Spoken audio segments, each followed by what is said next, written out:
In terms of the work that you've done, especially for Asian guys, what is the most common problem that you see? The biggest struggle that I do find a lot is isolation.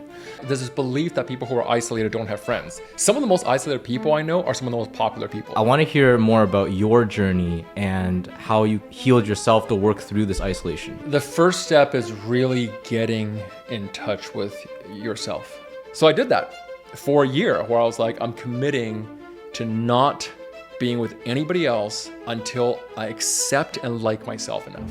I want to know how your year of honesty went. I would probably say I lost like 2/3 of my friends. I was gonna say, what a great filter. Were there any radical consequences with that experiment? Oh yeah. I think one of the funniest ones was I was at a dinner at the table. One girl asked me, "Do you think I'm hot?" And I said, all right, welcome back to the 5th episode of the People Side podcast. I think it's the 5th episode. I'm in a new location here with John Wang. What's up? Do you want to introduce yourself? I know you do men's group stuff, but I'm not sure if there's other stuff that you do as well. Yeah, I'm an author working with Penguin Random House's Tiny Reparations. I am a speaker, a keynote speaker, and then finally, I am a coach and facilitator. And my background mostly is working with Asian Americans, but actually just high performers across the board. But I also have a side, I would say my personal deep hobby is running men's groups. Yeah. Which is, I guess, what we're going to talk about today. So yeah, that's a big part of it. Mm-hmm. Yeah. So I guess that's where we met, like the men's group. For people who don't know what a men's group is, what's your kind of go-to? Because I'm sure when explaining this, you're like, what's a men's group? It's like half group training and coaching and half just support group for being a guy. Mm-hmm. Like, I think that we really vastly as a society underestimate the amount of challenge that men go through. And I'm not saying that as saying that we are somehow going through something like we're not all going through trauma, but there is a societal structure and a struggle that I think as in general, a lot of men don't get a lot of places to talk about. Mm-hmm. Women have a lot of friend circles and groups as a typical social element where they go and there's a community, there's people they have that they kind of talk to. But men as a larger group are much more isolated. Mm-hmm. You know, there's a saying that men are conditioned at youth to be strong, women are conditioned at youth to be good. And how that changes for us is that strong sometimes mean being in isolation. Mm-hmm. So in terms of the work that you've done for men's group and in your coaching / facilitating, especially for Asian guys, what is the most common problem that you see kind of like mentioned across the board? And I'm not sure if you just coach and facilitate guys in the Lower Mainland, in Vancouver, or all over. Yeah. I'm all over the place. I would say the majority of my coaching happens online, and really the men's group that I'm currently running happens online, but we also do some in-person events. And as for your question of what is it that you think most guys, a lot of men struggle through, is that the question? Yeah. It's a wide array of different things, but it comes down to just being human, really. And the biggest struggle that I do find a lot is isolation. So there is this silent loneliness that a lot of men go through. We are seeing it happening more and more. We're seeing depression rates go up. We're seeing burnout rates go up. We're seeing the sense of anxiety kind of permeate a lot of different organizations and circles and communities and societies, anything from underrepresented groups to really everywhere. And yet it's something that is kind of recognized as a general thing, like, oh yeah, mental health, wellness, mindfulness, but yet not really focused on how do we actually solve it. Yeah. Aside from like go to therapy, which I love, go to therapy, but therapy is a luxury to a lot of people, right? Therapy is not available to a lot of people. Yeah, it's pricey, eh? It's pricey, and also, I mean, I've as someone who has gone through a number of therapists myself, and I have no shame around it, because to me, therapy is about healing. I like to use the word injury rather than trauma, because they find that it's a lot easier for people to kind of understand what it is. We have this big stigma around trauma because especially it's a hard hitter. You know, you bring it up in a convo and it's like, like nobody wants to be like, let me talk about my trauma, right? Because trauma in itself, we have so much association attached to it. And we have this idea that, oh, like, you know, you had gone through something huge, but I like to use the word injury. Some of us have an injury, you know, when we're younger that looks like a bruise. Some of us have an injury that looks like a broken bone. And sometimes that means that every time it rains, you know, like that injury acts up a little bit, right? So we carry lots and lots of various types of injuries that we just kind of like live with, but sometimes those injuries get in the way. And until you have a place where you can actually share and talk about that and let it go, it's hard to address it and actually heal it. You know, what we don't look at, we can't heal. I see. Yeah. So my next question is around this, like when you said isolation, or the word that came to me was loneliness, right? And I know there's like a distinct difference between the two, but I want to hear more about your journey and how you kind of healed yourself to work through this isolation. Because I've been to meetup groups and I've met other Asian guys, and nothing against them or anything, but it seems like people are like, they're going through that, right? Like it feels like in Vancouver, there's this need or this want for people to go out there and make friends and make connections. But in my experience, I find that can be difficult if you're not really comfortable with yourself, you know, and isolation plays a part in that, because if you're not comfortable being alone and just by yourself and, you know, with your own thoughts and devices, then that can trickle into the relationships that you have, right? Like the friendships, the people that you meet, right? You come off as, you know, not the best version of yourself that you can be. And so I'm wondering what your journey was like, because I'm sure you also went through isolation. Yeah, absolutely. And that's a great question, which you mentioned that there's isolation, there's loneliness. I like to say there's like three different things. There's alone, which is just a person. You're in a stage where you're like, I'm alone. There's nobody around me right now. Alone doesn't necessarily mean loneliness. Loneliness is actually a feeling of lack. Loneliness is a feeling when you're sitting at home and you are going, there's something that I'm experiencing. It's like an anxiety, or I don't like this. There's a discomfort there, where we are not comfortable with being with just ourselves. Now, we usually go to all sorts of mechanisms, right? We pick up our phone, we go to TikTok, we go to Netflix, we go to, you know, whatever it is, and we distract. Escapism, it's all right? over. Like food, you know, like alcohol, whatever it is. But the ultimate experience of loneliness comes from a feeling of there's something here that I'm not comfortable sitting in. And then there's isolation. Isolation, I look at, is much bigger. So isolation is not just I am in a stage where there's nobody around me and I'm feeling a state of lack, but it's I'm looking for a place. We're human beings. Human beings, we're not islands. We are, by literal definition, social creatures. We see what happens when we throw somebody into a prison and we cut them off from social contact. They literally start to lose their mind. We're not designed to be in total isolation. And what I mean by isolation is that when somebody has been so, over a long period of time, lacking that connection, lacking people that they will call peers, and lacking people who they can go to, who they don't have to take care of, because that's also a big part of the Asian community, right? And this is an interesting thing. So you're asking my personal journey, because I think a lot of Asian Americans, we have a general view that Asian Americans or Asians are very collective. We have families and we have communities, and yet growing up in North America, I didn't feel like I had places where I could be myself. And that was the difference.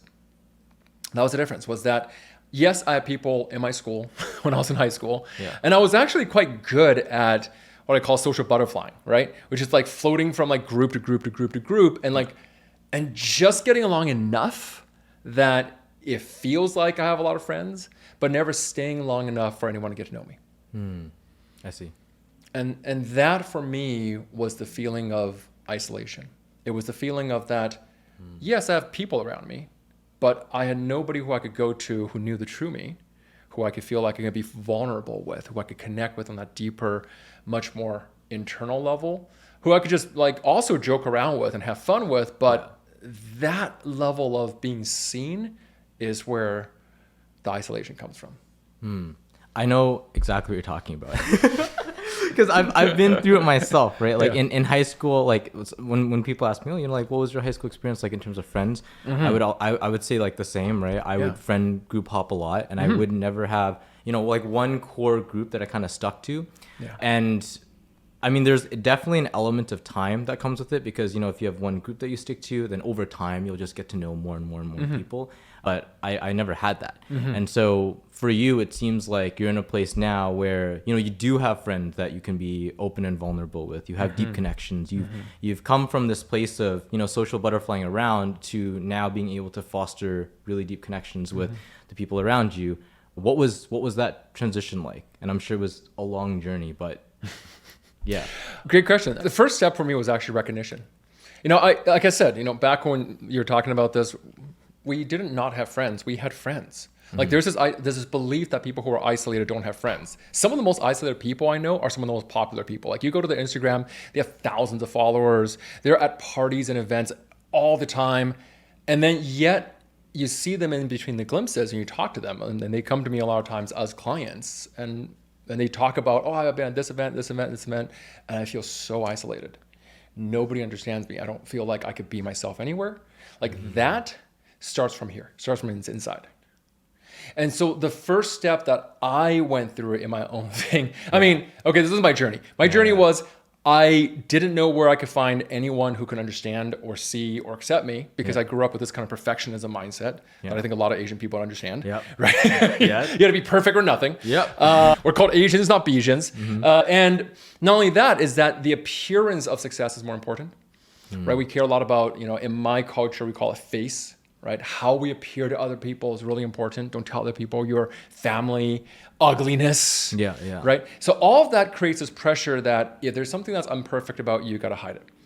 So I had friends who were, what we call Dimsum Friends, which is like you hang out and you have dim sum and all you could talk about is where you're going to have dim sum next. Like that's all you could talk about is like where you're going to have dim sum next week. Or like gossip, and that's it. So I felt that sense of disconnection. And of course, where I went to women, because that was the only place where I could feel like anyone actually cared about me. So I started, I got into a relationship. It was a really long relationship and codependent AF. Because that was the one place where I could feel like, or we both could, she was also very similar in that mindset. We were both like, you're the only person who understands me. And then so in doing that, we became an island and we cut off everybody else. We had a lot of social friends, but like everyone else was in a distance. And when that relationship ended, I realized, wow, okay, this is not what I want. And I think that's the idea, is that when you only have your partner, don't get me wrong, absolutely your partner should be your best friend and or should be a friend and somebody who you feel truly total with and who you could truly let go of yourself for to be. But it was so much of a burden on that relationship when they were the only friend. Because what happens when you have relationship problems? You can't complain to your friends about your relationship problems when they're your friend, right? So that's when I realized, no, I need to actually start looking at how do I consciously and almost strategically, which sounds manipulative, but it's not, but how do I consciously start looking at what kind of network do I want to build? What kind of environment, social environment do I want to build? And that's the part that took more time. Wow. I didn't know that about you. That's cool. And it's funny because I can see both myself and other people going down the same path, because it's only logical to think that way, right? Like, let's say you're really lonely and you think that the solution is a relationship. Right? I've been there 100%. Oh yeah, man. Right. But I guess like the future thinking part of me is like, well, what happens if, like you said, you have problems, right? Who do you go to then? It is a big burden to have everything just on one person. And so I'm curious as to what you did after, because for anyone who, for example, is listening and has this mindset of like wanting to make friends or getting into a relationship, but not really knowing how to navigate that. And I feel the same way as I think it was your friend that you mentioned, where you feel like you're connected to a lot of people, but you're not actually connected. Like you don't actually feel it, right? It's like on paper, it's the case, right? You can go to all these meetup events, you can like, add all these people on like Instagram and Facebook and whatever, but you don't actually feel it. And so what was like the next what was the next step for you in terms of action that you took? The first step is really getting in touch with yourself. And I think this is the hardest step, because this is the step that I think we all kind of want to avoid. Yeah. Break it down for me. Yeah. Like, what does that look like? So you can't share with other people who you are truly until you come to a point where you're comfortable seeing yourself for who you are. And for me, that was having to let go of that kind of perfectionist mindset, right? Like we have this, we're always dealing with this desire to like, I want to show other people my best side, because the fear is if I show other people anything other than my best side, they're going to reject me. I'm going to get left. I'm going to get abandoned. And then I'm going to be alone again. And like, that's the deep fear. But the irony behind it is that when we only share our best side, it's almost feels like a little too polished. And therefore the people can't really connect to you on an empathetic level. It doesn't feel like real. It doesn't feel real. Yeah. And the foundation of all human connection is empathy. Like that is the one thing that literally defines the difference between us and other creatures. Every other animal, humans have the ability to feel what another person can feel. It's amazing what we have. So the first step for me was having to come to terms with what am I uncomfortable with when I'm feeling that sense of loneliness. And then just letting it be. There's a lot of practice around this. But the practice is like, I kind of call it like, I love, I like, and I accept. And this takes some facing, because it starts with kind of going like, if tomorrow I was to tell you, this is what I kind of reflected on myself. It's like, if tomorrow God showed up in my apartment and, I knock on the door, I open the door, God comes in, it's like, God, what's up? And he's like, well, I have some bad news for you, John. I'm like, what's the bad news? You're going to be alone forever. That's it. Like, you're never going to find that partner you want. It's just not going to happen. I looked into your future. We just ran out. Okay, everybody gets one except for you. As a matter of fact, no one will ever find you attractive in that way again. They'll find you good enough, but like they don't want to be with you. Now, imagine this thought experiment. It's terrifying, but it's ultimately a fear. Yeah. So what would you go through? For me, the first stage I went through was like, okay, that sucks. Like that's terrible. And then when you have that certainty that's just never going to happen, and then the next stage is like, okay, well, what am I going to do with all my time now? And it was like this massive freedom just opened up. It's like, well, I guess I'll go travel. I guess I'll go do these things. I'll spend time with myself. I'll write more and I'll read more instead of trying to go on Tinder and, swipe a billion times and go on these like endless dates where you're just like mindlessly hooking up with people.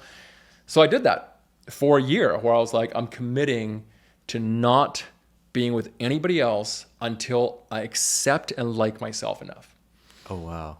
And that was one of the hardest things. I like to do these like 1 year long experiments with myself. And that was one of the hardest things.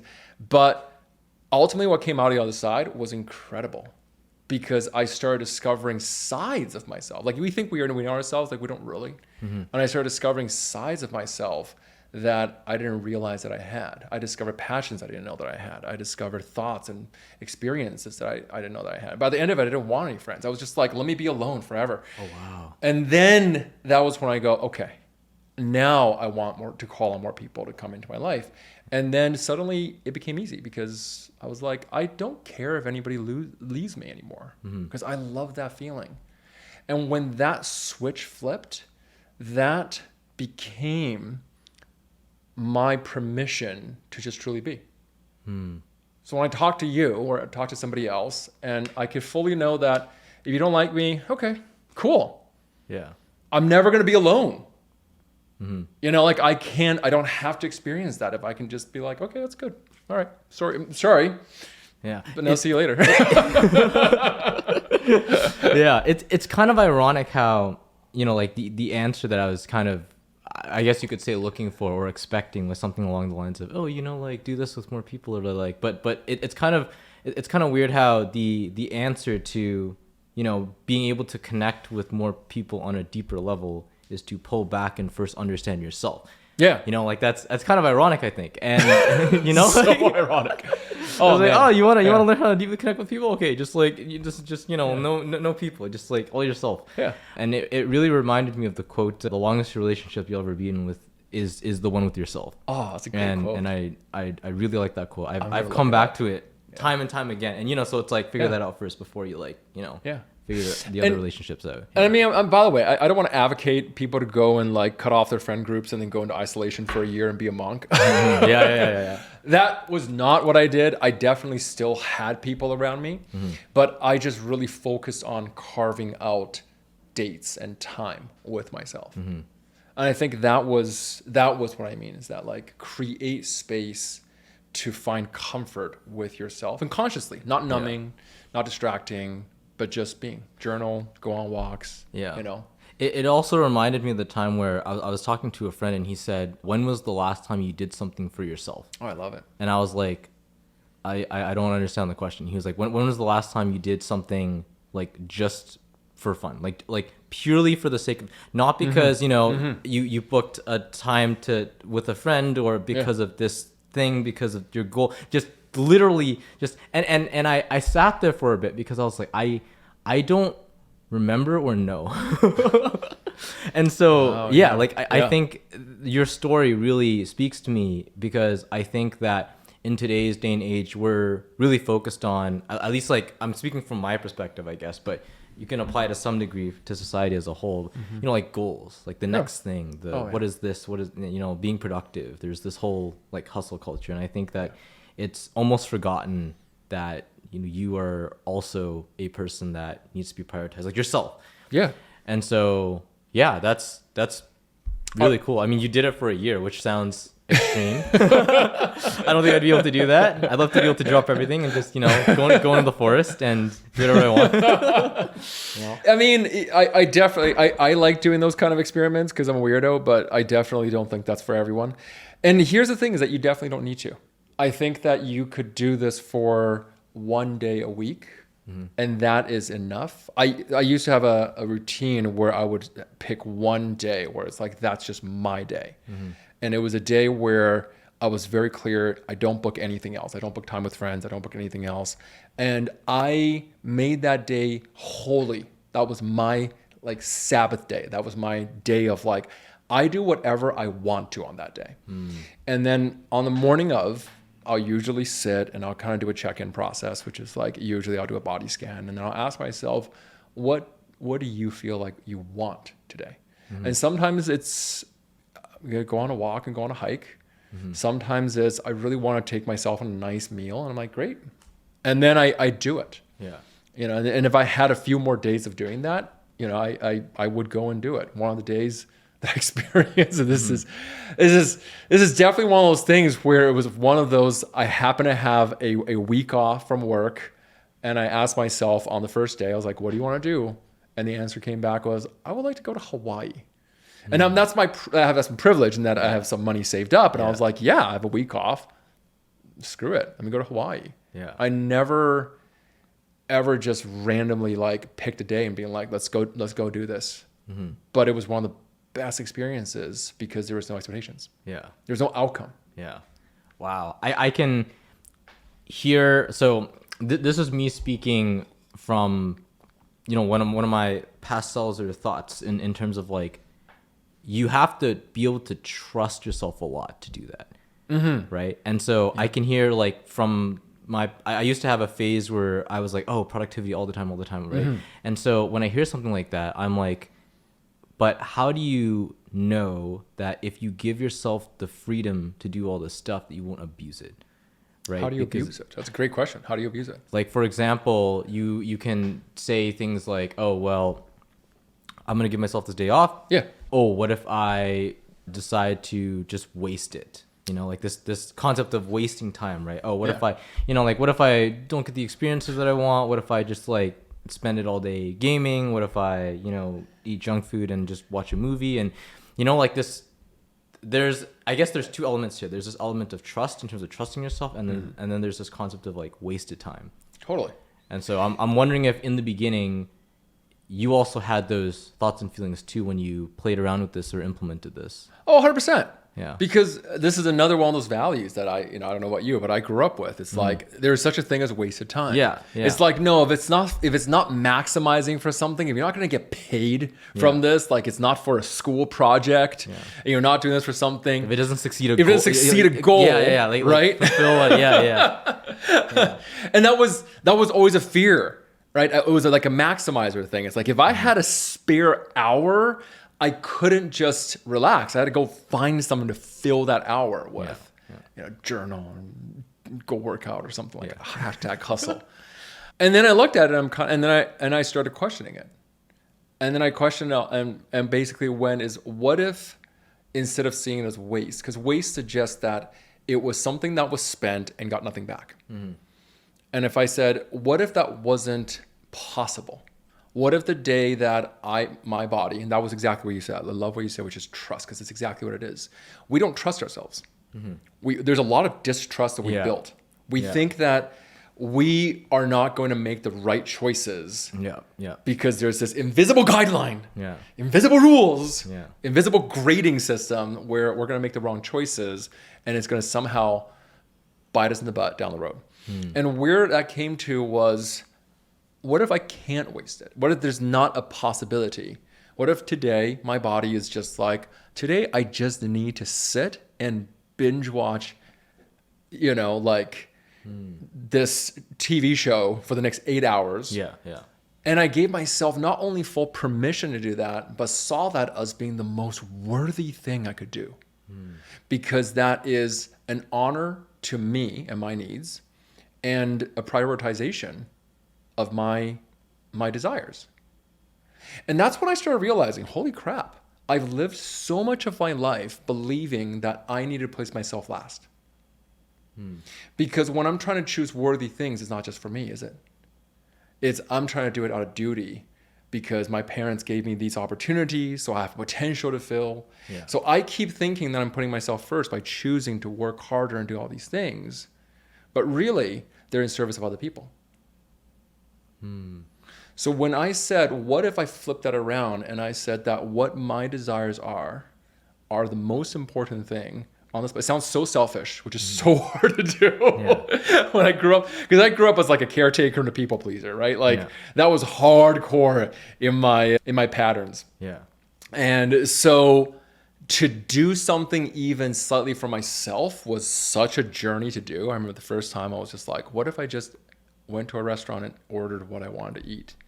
Was like even something like that, but when somebody else is there with me and somebody else, that thing you do when you go to the restaurant and like you're there with another friend and like they order like I don't know, the steak and you feel like you can't order the steak now because they order actually no, I've never had that. You never had that experience? Oh man. But maybe I've been the influencer of that, because I've always been the type to just like, I'm gonna order this. Good for you. Yeah, that's it. But that's the thing, that's all prioritization. Right. And when you come from I grew up in a collectivist culture. I come from a background where it's like everything you do is because you're doing it for the family, the generation, all that kind of stuff. When you start to self-prioritize, that took some getting used to for me. What's like, I guess, a more like another concrete example of like this thought pattern, like just to put examples to terms. So your question, the core of the question is, well, what's the difference between that and like I just spent the last 6 days like in my room, just watching anime. I wasn't self-prioritization. The difference between that is if you're doing it to escape or you're doing it to genuinely actually soak that experience in. And I find most of us, when we are being quote unquote unproductive, we are actually doing it out of escapism. We're not in it because we generally, and I've sat this down before. I've had coaching. I've coached people who are like, oh yeah, I spent the last 2 days doing this one thing, and they're like beating themselves up. I'm like, next time you do it, check in with how you feel. Like in that moment, are you enjoying this? A friend of mine had a video game addiction. I'm like, are you enjoying this video game addiction? And he was like, and he came back and he's like, I hated it.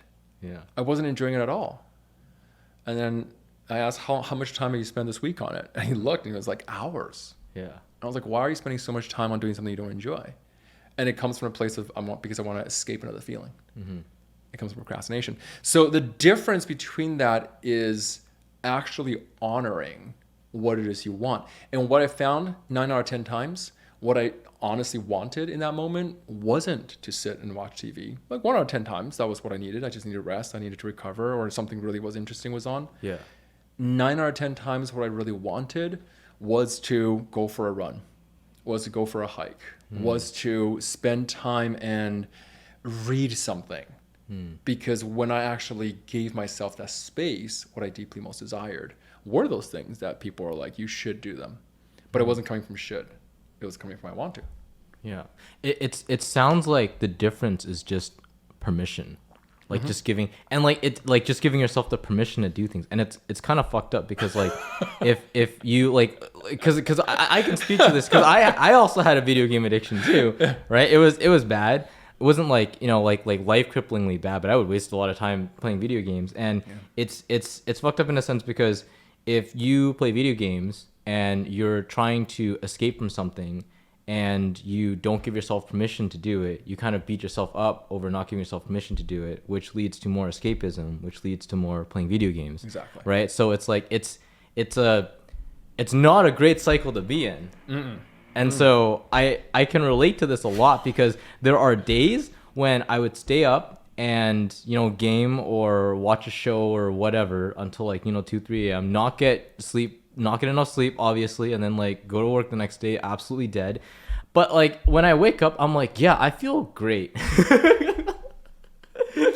and I think the difference is just to permission and just letting yourself do the things that you want to do, because it seems like the invisible guidelines that exist, you know, these rules that, you know, this is a waste of time, you shouldn't be doing this, you should be doing this instead, blah blah blah blah blah blah blah. Like it seems like that creates negative feelings that you just want to escape from, essentially. And I'm sure there are boundaries, right? There's responsibilities and obligations and all that, but I think at the end of the day it does come down to that permission piece. I liked what you said about that. And this is exactly what you're saying, is that it's heart and hustle. It's both. I like to think of it as like we have an internal mother and father, and like they're both me, right? Right. And what I mean by that is that like I have inside me, or whatever, you know, analogy you prefer to use, like you have an internal coach and you have an internal healer. So I also have an internal coach. He's a little bit more like, all right, let's, you know, get shit going. Like, all right, 6 o'clock in the morning, it's time to get up and get to work. Like that exists, but it's finding the balance. I find that oftentimes we use one over the other, and then we go into the extremes. And anytime, this is why it is that I see a lot of people when they're on the internet, they're like hustle culture. I'm like, that's just an extreme. And anytime you're in an extreme, something is getting left behind.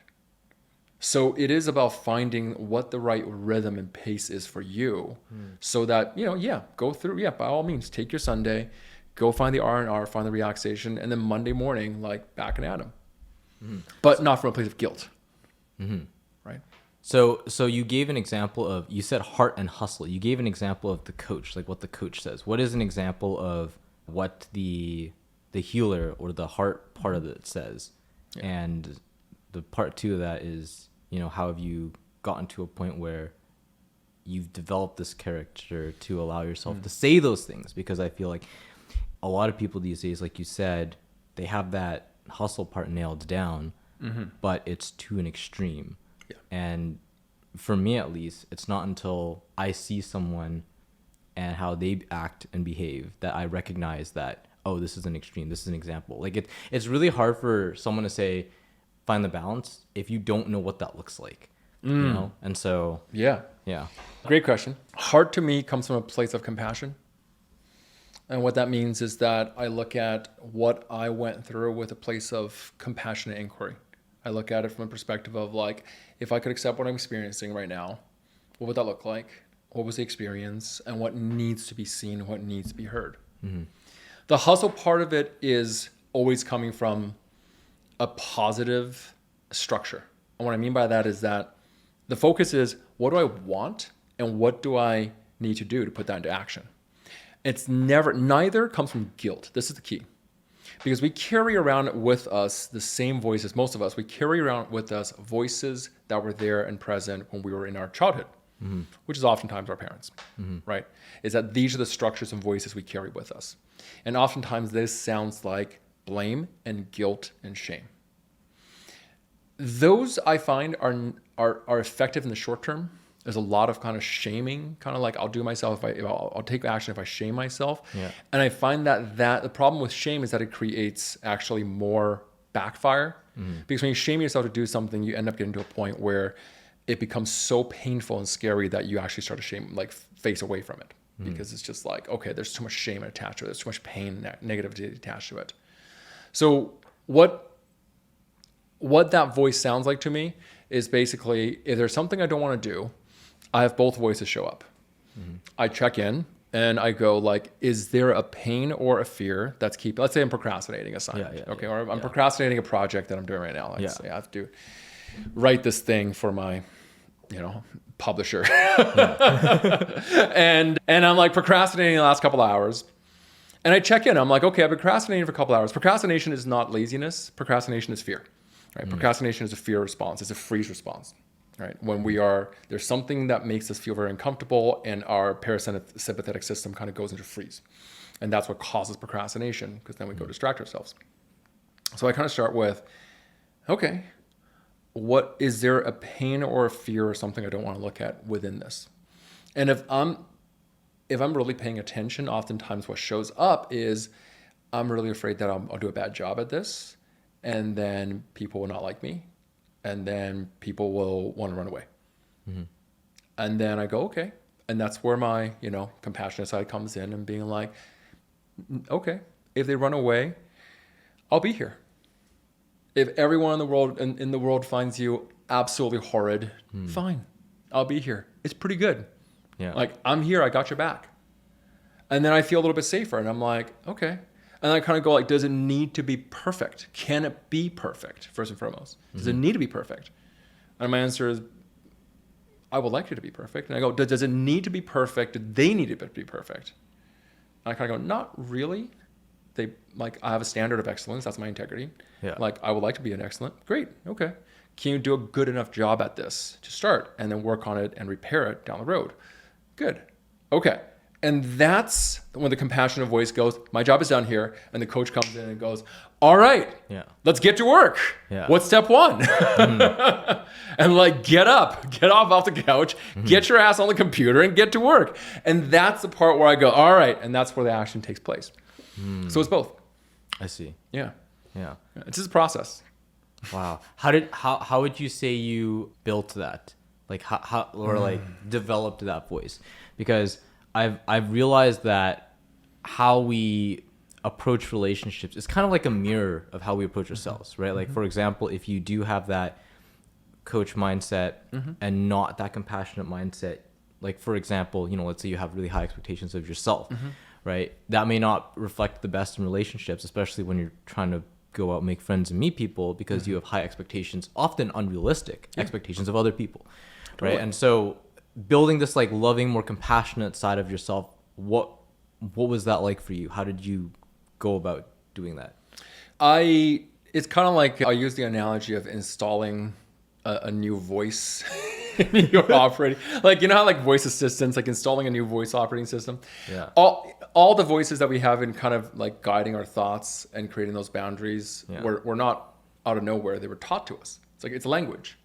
So I found that, for example, when I was younger, my inner critic was very, very loud, very, very active. I would literally be in the middle of giving a presentation, and it doesn't matter how successful I was. I was quite successful in my 20s in the sense, I had a thriving business. I had all these toys, sports cars, and everything like that. But underneath, if you could hear the voice that's behind that, as I'm on stage talking to a crowd of entrepreneurs, millionaire CEOs, and being the expert, and they're looking up, I know what I'm wow, this guy really knows what I'm talking about. In the back of my head, all that I could hear was you're a piece of shit. Nobody actually thinks that you're worth anything. What the fuck is wrong with you? Get the fuck off the stage right now. It's a non-stop voice. Wow. And for a while, I thought that's what drove me to excellence. Yeah. And I was that's what it needed to be there. And then later on, I realized that no, that was what actually kept me from being able to do much more. Because I could have taken on so many more opportunities had I actually just sat on my authenticity.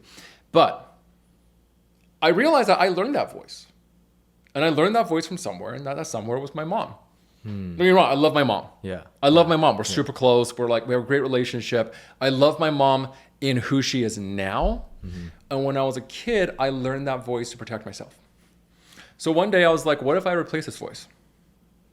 And I didn't know how to replace it because that inner critic voice is always there. Yeah. So I went, okay, well, what it was. And my solution was actually to go to audiobooks. Yeah. And I listened to podcasts from different speakers. I listened to, like different speakers. I listened to like Mel Robbins, Tony Robbins. I listened to Esther Perel. I listened to, Tim Ferriss, all these different speakers. And then I listened to ones that I resonated with. And I went, what if I had them live in my head? And that got interesting. So one of the voices for my compassionate, was an author, I think her name is Alison Armstrong. And she wrote about men's work, by the way. Great author. But I just liked her voice. And I just decided to install her voice in my head. Yeah. And then I just had her talk to me. Yeah. And then anytime I was going through that, I just went and be like, what would Alison say? Yeah. And then she would show up. And she would show up with love. And she would show up with curiosity. Wow. And she would show up with wonder. And then anytime it was just like, what would she say? Because I would hear the inner critic go up, and the inner critic will be like, right now, will be, let's say if I'm playing this happening live, if I was to access my inner critic, it would be, why are you sitting backwards like that? Your shoulders are hunched. Your body isn't straight. This is going to make your voice sound much less attractive, and people are going to think that blah blah blah. That's my inner critic. Yeah. And I go, okay, thanks for inner critic. I appreciate that you're here to help. You're here to guide because you're afraid and you're protective. And I go, hey, Alison, what do you think? And Alison goes, I think that your body language right now is exactly what it needs to be. And this feels comfortable for you. And I support that. And I think it's okay. And I'm like, thanks. And then I go and like, hey, let's say, hey, Tony, let's say I'm tapping into, not Tony, let's tap into somebody. Let's tap into Brendan Burchard. I see his book on my, and I'll tap into Brendan. And I'll be like, Brendan, what do you think? And I can hear his voice in my head because I've listened to his audiobooks. Wow. Yeah. And then he is just like, yes, like to channel the greatest speaker energy, you just got to find that passion within you. And I'm like, I should. Like, I like that. Thanks. And then I just straighten up. And I'm like, I do like that. Thank you. So I just installed better voices. That's crazy. That's like, you're like, Alison, schedule some love for 6 p.m. tonight. Okay, Alison. Damn. Probably do better than what Siri would do. Yeah. Because it's interesting because we can learn so much from just watching other people. Yeah. Because more often than not, it's difficult to kind of navigate this type of stuff on your own because what you view as normal, someone else may view as not normal at all. Totally. And so, but I do have this question of like, and this applies especially to influencers and the stuff that you hear online. When you listen to these people and you listen to what they have to say, sometimes when you recite what they said, it may feel almost disingenuous because it's not, you know what I mean? It's like not your opinion. It's like you're just reiterating it. So how did you integrate, let's use Alison for example, into who you are? Because it's one thing to say, okay, I can emulate this person being here, but it's another thing to say, okay, this is now a part of me, and I have this ability to give myself compassion, give myself, the love and support that I need. Yeah. For me, it's a choice to take what resonates and leave the rest. I don't need to take, out of like however many books and, like I've kind of gone through of, let's say Alison's, right? Because she's got like 8 books out there. Yeah. I didn't resonate with a lot of books. I didn't resonate with some of her other stuff. And I just went, cool, I didn't resonate with that. I'm going to uninstall those parts. Yeah. And I'm just going to keep these parts that are useful. And most of the time, really all I'm keeping is about, I would probably say a dozen questions. Because it's not about the person. Like I'm not idolizing them. I'm just borrowing their voice. And I'm borrowing the things that they say to help me check in. Like the question sets that allow me to kind of check in with myself. And that's it. Ultimately, what I'm tapping into is my own authentic, what I call my own true north. Because I think that within all of us is like our deepest knowing is our own deepest inner coach. it's a funny thing because I always tell people like, I'm a coach, but really my main job is to help you find your coach, which is inside you. Yeah. Like I can never give you any answers. Yeah. You have all the answers. I don't know anything in terms of that. My job is just get you to your coach so you can fire me. And if you fire me, that means my job is done. And that's all I want. So, and I think all of us, which internally, we have our own internal coach. And until we learn what that coach sounds like, we borrow other people's. I see. Wow. Huh. So I this is more of a, I guess, a broad question, but you mentioned that you were writing a book, and I'm assuming it's about personal development, men's work, mental health, around, I can kind of guess, but the demographic is probably Asian men. Computer programming. No, that was a joke. I know nothing about computer programming. It's called, right now, the working title is Big Asian Energy, and it's for Asian, not men, just Asians in general. Yeah. I feel like there are certain really, I would say like really unique cultural things that I have just observed from learning from so many different people and working with some. I mean, I've been doing this for 15 years. Yeah. So I've just seen hundreds at this point, right? And I find that there's really about 7 major patterns that show up. And at the core of it, when you realize that it's really like that quite simple, there's only just these 7 major patterns. And then once you learn the patterns, it's not hard to navigate yourself out of them.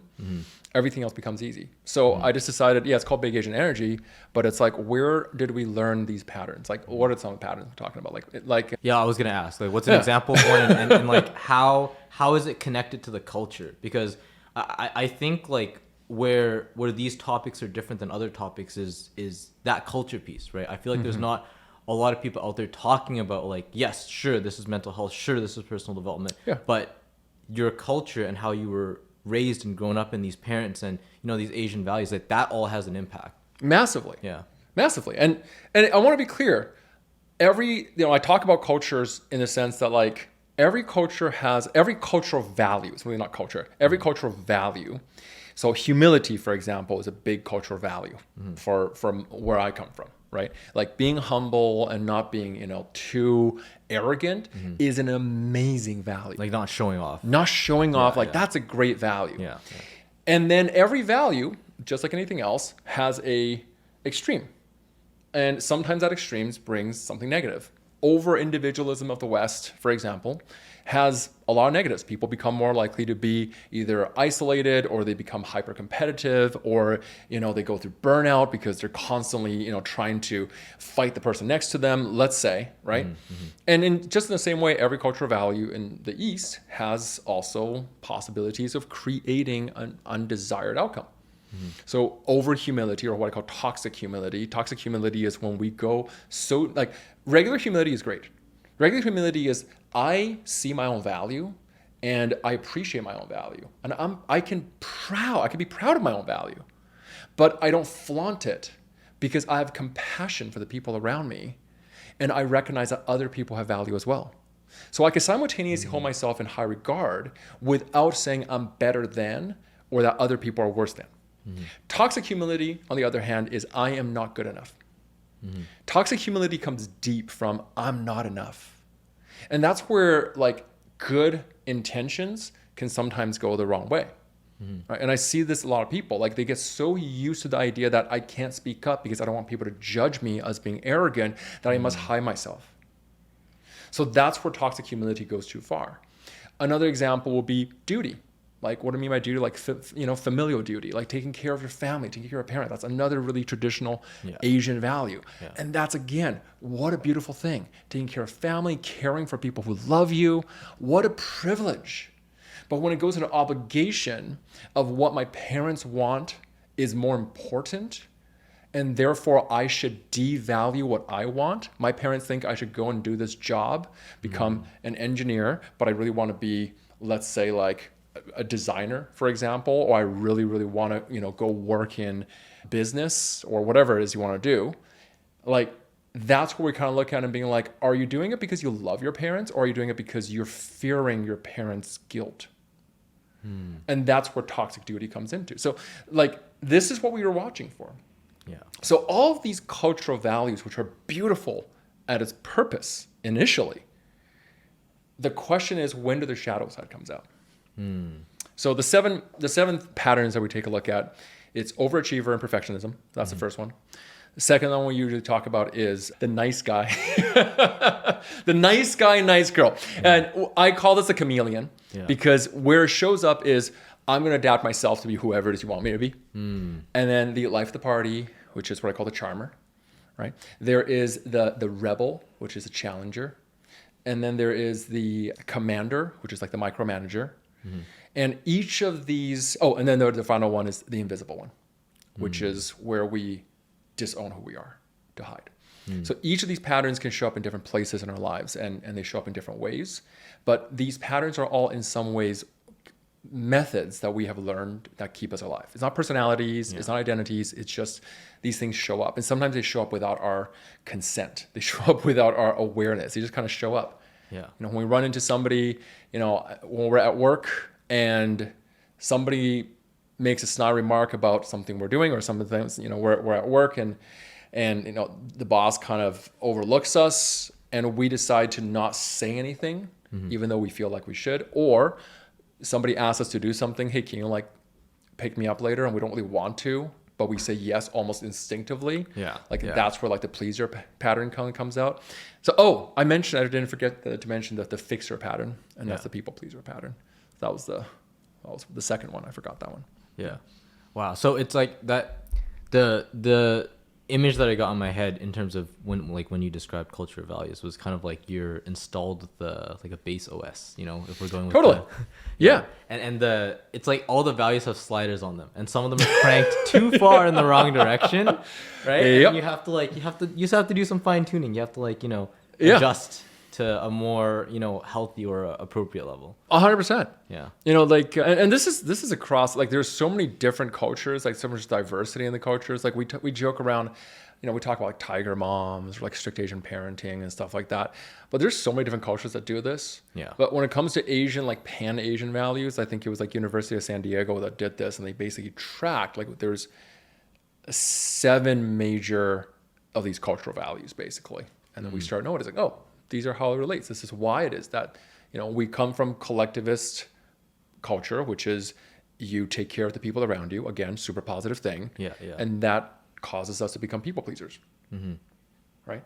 Or we come from a value that values excellence, right? Like academic excellence. And we value it so much that we sacrifice everything else, and that causes us to become the overachiever perfectionist value, right? Yeah. So when we start seeing that, then the question is, they're all superpowers, but every superpower has also a dark side. Is it serving us? Do we want to be people pleaser all the time?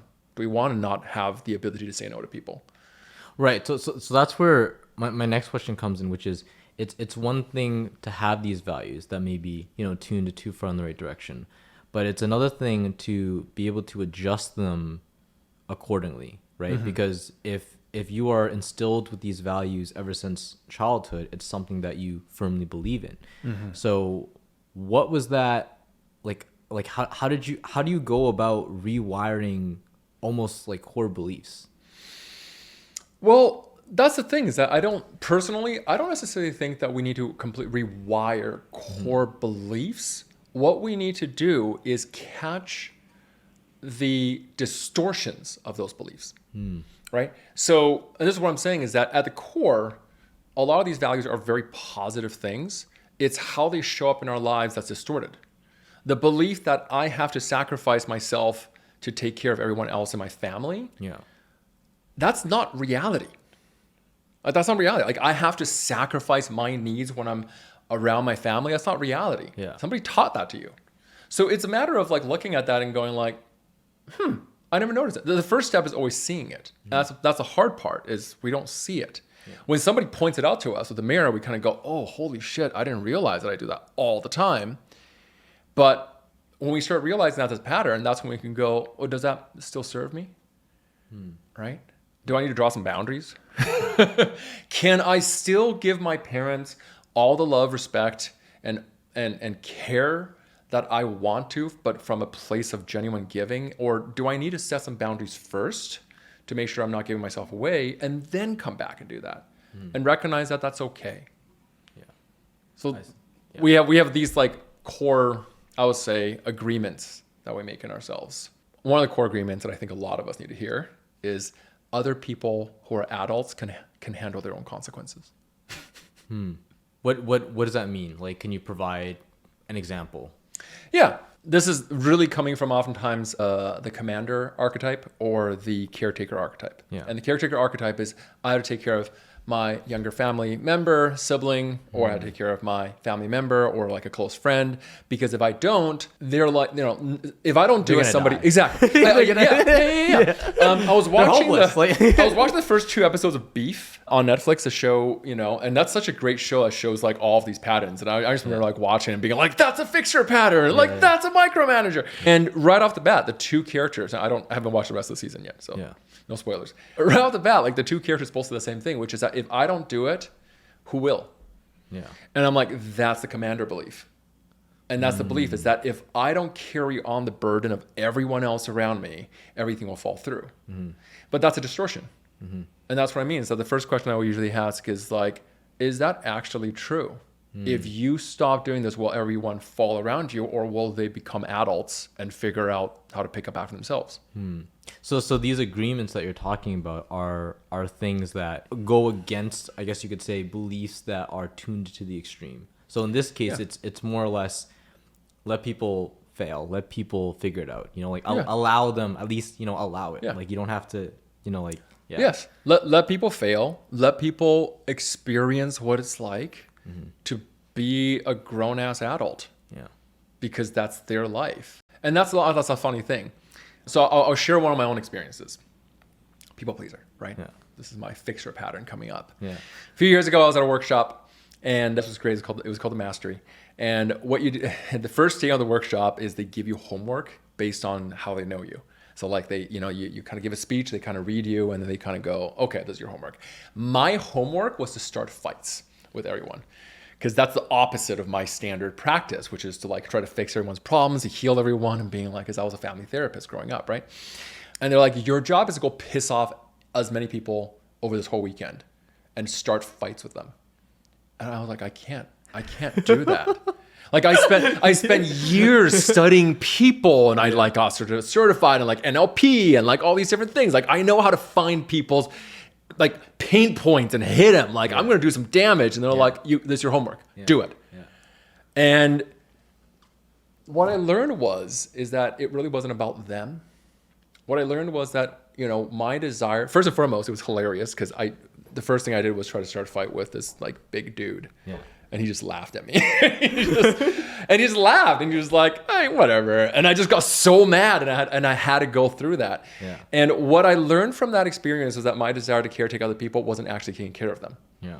My desire was that if I could take care of you, then you'll feel like you need me. Yeah. And if you need me, then you won't leave me, even if you don't want me. And that belief, at the core of it, woke up. And that's when I realized, oh, wow, like I'm not actually here to help people in that context. I'm here because I'm subtly just trying to like fix them so they'll rely on me. Yeah. And when that is seen, I let go, and it just felt so freeing. And I was like, I don't need to do this. I don't need to try to control that. I don't need to be in control of that. So stuff like that. Yeah. I think the realizations are a key player in this, right? Yeah. Because it's like being able to catch yourself is one thing, but also understanding where this, I guess, cranked up to the max value is not serving you or distorted is another thing, right? In this case, like the caretaker, it's like, like when you care for people, like when is that too far, and what is actually behind that? Yeah. Wow. If you want to find out more, I guess this is a plug, but like honestly, it's just hard to explain it in this context. I do have them listed on my website. So if you go to bigasianenergy.co, you'll see there's a 7 patterns thing, and I just write all about it. So you can take a look to see those things. And we're developing a quiz to help people kind of understand it. It's interesting. So I hired a psychologist to help me kind of workshop it to get the phrasing right. It's not meant to be a personality test, but these are patterns, right? Like we all have patterns, like habits. Wow.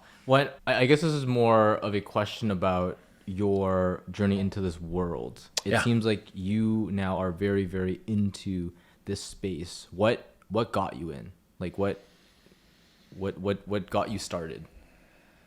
Because I find that these days when I'm talking to people about personal development, there's different levels, right? There's people that, you know, are into it and do it. And there's people who are like really, like, you seem like the type of person who's super, like, you essentially have like a business built around this stuff, right? So Yeah. How did I get into it? I mean, it depends on how far back you want to go. So, I mean, we could go all the way back to childhood of how I got into it, because my mom was an author who was a personal development author. Yeah. And like, so like this is generations. A personal development author. In some ways, right? Yeah. She had her own TV shows. She had her own radio shows. And she was an author. She wrote books literally about how to raise kids. And I was kind of her experiment as like raising the perfect kid. Yeah. And that did not turn out well for me. And I say that jokingly. I'm very grateful, and she was very ahead of her time. But I could see that my own upbringing had created certain patterns of myself. I'll put it that way. We all do, right? And I got into the curiosity around this. Okay, yeah. Very young. Yeah. I would say about 12, 13 years old was when Really? like I started reading. I don't know why. I was just curious. We had all these books about, you know, interpersonal development and communication and social psychology around, because that's my parents' work, right? Yeah. My mom's work. Yeah. So I would read the books, and I was fascinated by it. And I was the de facto, as a kid, kind of like the family therapist. My parents would get into fights, or my sister and my mom would get into fights, and they would come to my room and I would console them. Wow. And I would talk them through their problems. And that was where I found my own value. So that was my start. And then I got into, later on I got into coaching. I became a coach, first as a dating coach. Yeah. Wow. That was my area of interest at first. Yeah. And then I quickly realized that this is not what I wanted to do. This is not the world that I want to live in. And I just didn't like it very much. Yeah. So I started diving more into understanding performance. And so like understanding what is the psychology of performance, what causes us to go into, let's say, procrastination, why do some people succeed where other people don't? And that became something that, again, very much ingrained in my background. Yeah. My area of curiosity. That's how I got into it. Yeah. So I, took high performance coaching, training. At this point, I'm like, if there's some variation of a mastermind or a workshop, a walk on fire at an event, I've done a lot of it. Yeah. Wow. Yeah. Because when you were mentioning the part about the childhood, I was like, well, you can't just be like 8 and then you're like, oh, I suddenly realized this. But you were, it wasn't too far off. You realized you picked this up at a really young age. Yeah. Yeah. Yeah. Wow. And at first that was because that's where I learned was my value. Like I realized that I didn't give myself permission to receive love, and I didn't receive a lot of recognition unless I was in service to other people. And the place that I found ease to be in service to other people was listening and emotionally and empathizing with them and saying the right thing to help them feel better. Yeah. So that was my pattern. Yeah. Wow. Going back to the topic of, I guess, relationships and friendships. So you had this 1 year period where you essentially went on your own, and I'm curious as to what changed relationship wise between you and other people before and after the year. Like what was like the before and after snapshot of that? I'm not sure that was quite as dramatic. Yeah. Because most of the change was happening internally. The biggest relationship change in that dynamic was my relationship with myself. It was my building a new friendship with myself that I didn't realize could exist before. So the way that I related to other people during that time wasn't dramatically different. I think I just learned how to set much better boundaries. I learned how to say no to people better. Yeah. I learned that there's 5 different levels of no that you can say. And, depending on the person you're talking to changes how to best relate to that. But aside from learning how to draw better boundaries, my relationship with other people during that year didn't change as much. I see. There was another year I could talk about, which was my year of honesty. Yeah. That was more fun. Okay. So wait, but before you jump into the year of honesty, I'm curious about what the 5 levels of no are. Yeah, basically we think of no as a wall. but it's actually not. I like to think of it as curtains. There's 5 levels of curtains when we say no. So there's the simple answer is that there is like reciprocal no's, there is negotiation no's. Like you can say no to somebody, but renegotiate how that no is done, which is not right now is no. Yeah. And then there is the hard no, which is just no, and there's no explanation for it. Anytime that you are giving anything other than a no, which is like not right now, or sure, but if you could do this for me, or yes, but only on these conditions, these are different levels of no. I see. Right. But like, how would that apply to certain people? Because I'm thinking, sure, a hard no may be a certain level of no, but you wouldn't use that on the everyday because that's like pretty hard. It hits. And that's the learning I think that I had to go through. Yeah. And when you first learn how to draw boundaries, boundaries become a very catchy term. Yeah. When people first learn how to draw boundaries, they tend to go overboard with it. Yeah. And they draw boundaries everywhere. Yeah. Because they're like, holy crap, I have self-worth. Like, no. Like, do you want to come hang out? No. Respect my boundaries. And like, I went through that phase. So the learning the different levels of no is understanding that anytime somebody is asking for something, there are multiple layers of what they're asking for. It's not just that I'm asking for something. Yeah. Oftentimes there's a bid. Yeah. So we can accept the bid and being like, I see that you're, this is something that you're looking for because you care and you're trying to build a relationship, and thank you. And not right now. So learning no was actually about me going through the 5, essentially these phases where I got a little bit more comfortable with negotiation no. And then once I'm more comfortable with that, then I go into the next level of like conditional no. Yeah. And then the next level. And then eventually just being like, would you do this? And I'd be like, no, it's not, I'm not available for it. Okay. So I see now. It makes sense now. So it's like, so the first is just what, like a passive no, or like the first layer, the first. Yeah. The first no is just no, not right now, not until I learn more. Okay. So where this comes from was that when I first started it, it took me some time to even be able to say no. Yeah. I think I think a lot of people may not understand this unless you have that tendency and that pattern, like that fixer pattern that I did, where saying no literally feels uncomfortable. Yeah. It feels genuinely hard to do, and it almost is easier just to ghost somebody than to tell them straight up no. It's like physically a pain. So learning that I don't have to go straight to a no, and because the pain of the no is not being rude, but rather is because I don't want to hurt you. Yeah. Because you're so deeply empathetic. You're like, I know what it feels like to receive rejection. I don't want to see you go through that. It actually can come from compassion.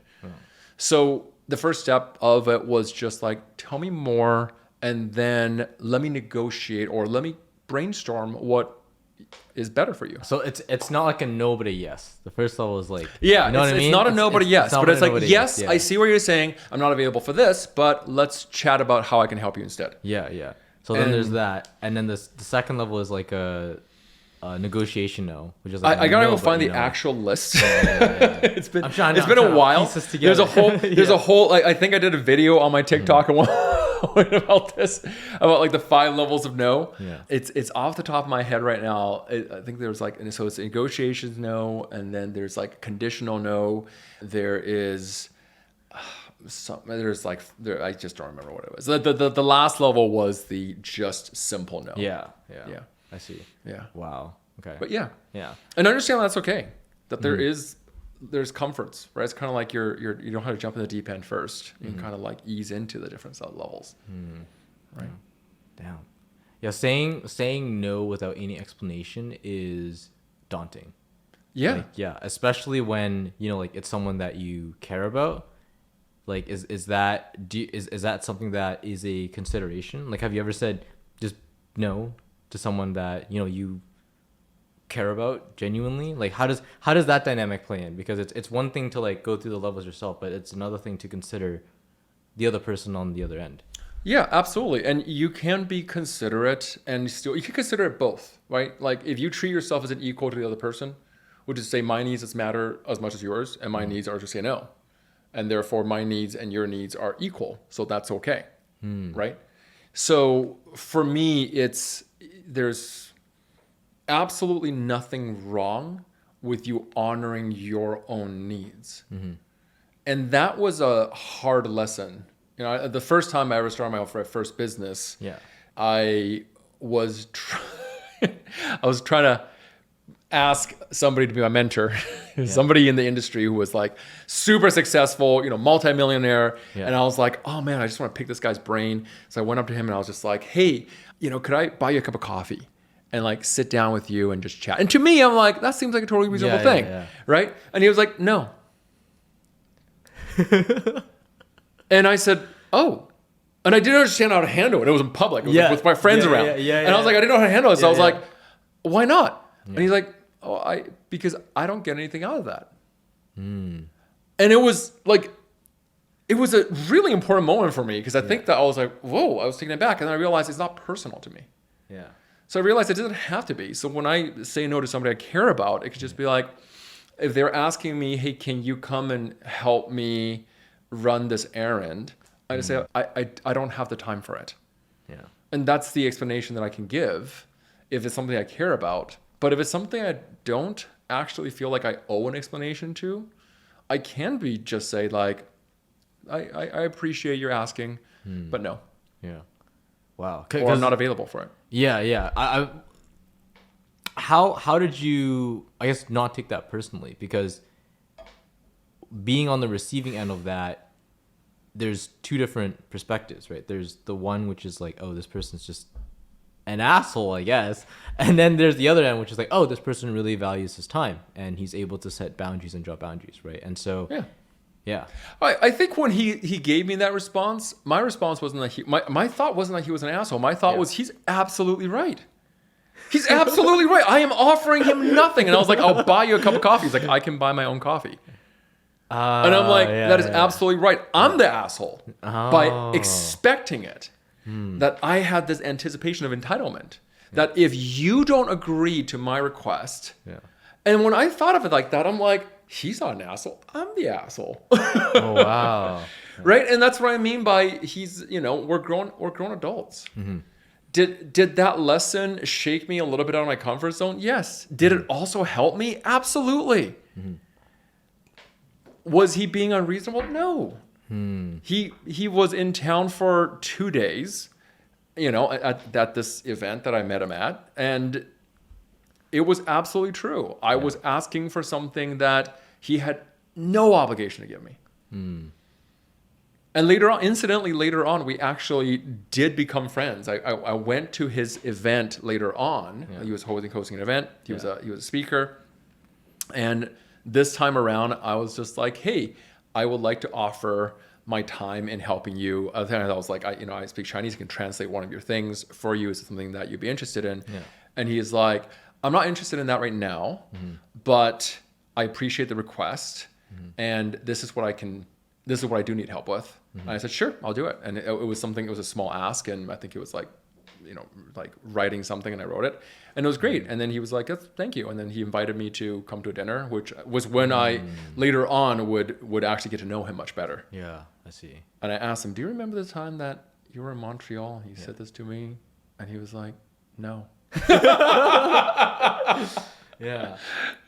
Wow. But that second time you were probably like, different level of no, let's go. I'm like, now I'm learning. No. Yeah. But that's exactly it. Like we have these ideas and stories of how we need to protect other people's feelings. Yeah. Yes. And that's a big one. We could be social, but like the question is always, is this actually something that they need you to do for them?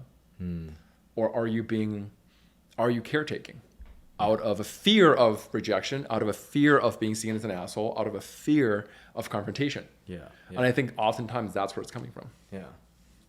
And on the topic of being an asshole, I think sometimes brute honesty can be viewed as offensive, right? Which is, you know, like I want to know how your year of honesty went, because I feel like that's much more fun. So I read this book in my early 20s. It was called Radical Honesty, and it was by this guy, a psychologist, who it's called Brad Blanton.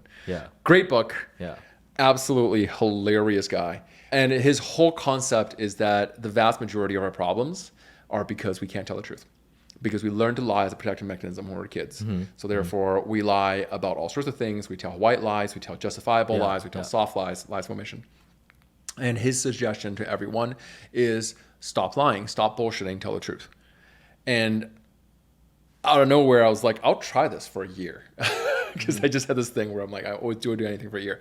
So I practiced a year of radical honesty. And what the rule was in the first 3 weeks of the hardest is in the first 3 weeks, there's 3 levels of honesty. The first thing is you can't lie about anything. If somebody asks you something, you have to tell the truth. Yeah. Second level is you have to go back and tell truths about things that you didn't previously tell, which includes like telling I think the second week was I had to call my parents and tell them all the lies I remembered that I ever told them, which include like in that time when I was like 17 years old, that night I actually snuck out in the middle of the night and like went to hang out with my friends. And like I came back drunk, and it was really funny because I think my dad's experience was actually like, we're so relieved because we totally remember that night you came back. We thought you had gotten hurt. We didn't want to ask you. Because you came back and you were acting weird, and we were like, are you going through like a depression thing? And I was like, no, I was just drunk. But it's really funny. And then the third level is you have to say everything you think. Oh, wow. Okay. Yeah. So that was, I did that. So the first few months of that was when I had a really big change in my social circles. Because you had to sit down with all your friends. Yeah. And I would tell them, I'm doing this experiment. It's called radical honesty. If you ask me a question, I have to tell you the truth. Yeah. And of course, they all think it's the most hilarious thing. And then they would, the 3 things would happen. Right? Number 1 is they would immediately start asking every question that they want to know what I've been lying about. And I think like one of my close friends, like, what do you really think about my girlfriend? I'm like, I think she's a bitch. And I think that you're being a, you're better. You deserve better, but like you're too scared to acknowledge it because you think that she's hotter than you. And that's kind of true, but she treats you terribly. Wow. And she's like, I think you're a bitch. And I'm like, okay. And then after that, you can have a real conversation. Yeah. And those are great. So that was always the thing. Oh, yeah. And I ended up having these 5-hour-long conversations with friends. Because then suddenly they're like, well, what about this? Like, did you really like this when I did this? And I was like, no.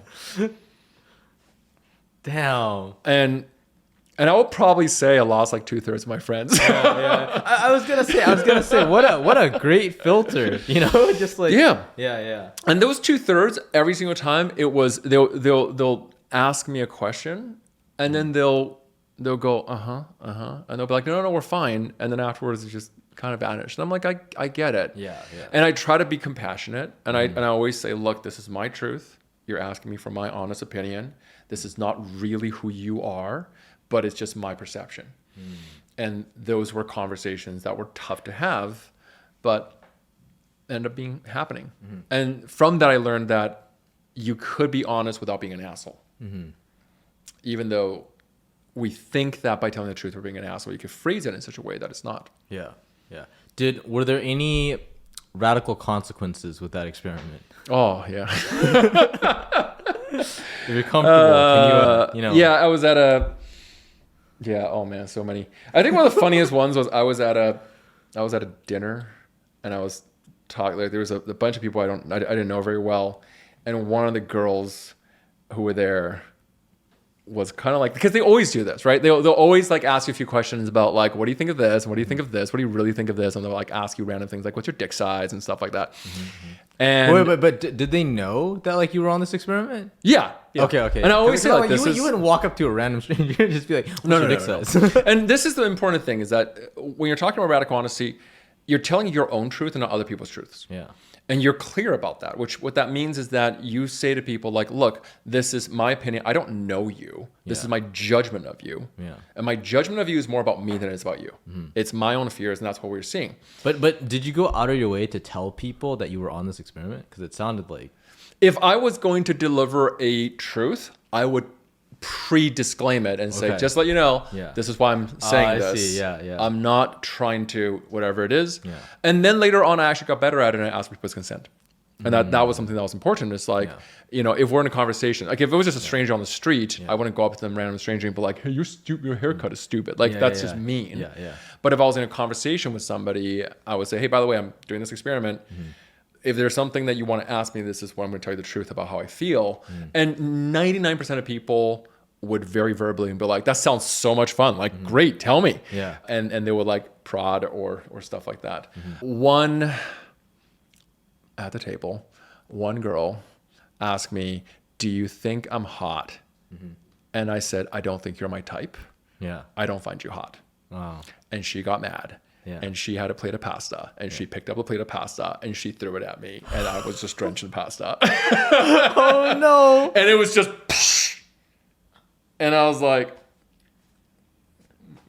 damn. I'm like, yep, that happened. Yeah. Brush it off. Continue the And day like with you just just went pasta like, on your- this is now I'm covered in pasta. What are you gonna do? Yeah. But no, 99% of the people were great because I think people they crave truth when it comes from a place of understanding and compassion, and you're understanding, acknowledging that this is just my opinion, and who cares? Yeah. You can disregard it if you want to. Wow. That sounds fun and terrifying at the same time. I still remember it. I still remember it was like it was a red sauce like spaghetti kind of thing. Did you just sit there? Like you didn't go home, right? I just stood there and I just almost took it as like yep, that's like I get it. Like Yeah. I don't even fault you for it. Yeah. And I think to be fair, I think she wasn't like fully actually hurt or anything like that. Yeah. I think she just was kind of like, what did you just say? And then she threw it at me. I'm like, you asked me. Yeah.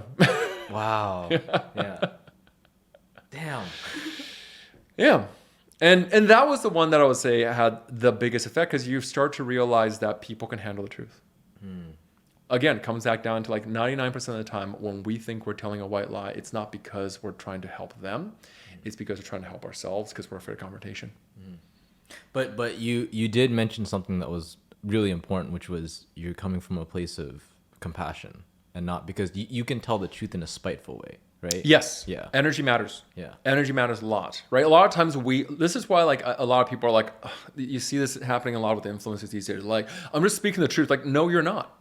You're using truth as an excuse to be an asshole. There's a difference. There's a difference between I'm just speaking the truth. Like, that's not truth. You're just trying to be hurtful. And if you were genuinely honest, what you would actually be saying is like, this is how I feel, and I feel hurt by something that's happening. And so I'm going to act like an asshole because I'm in that state of hurt. I see. Yeah. I guess final question as we kind of wrap up is for, I guess like the everyday person who's, out here. Yeah. I guess I can use Vancouver as an example, but you could extrapolate this to any city, any big city, who's just trying to make friends. What kind of advice or tips would you give them? Because I feel like that's a lot of people these days.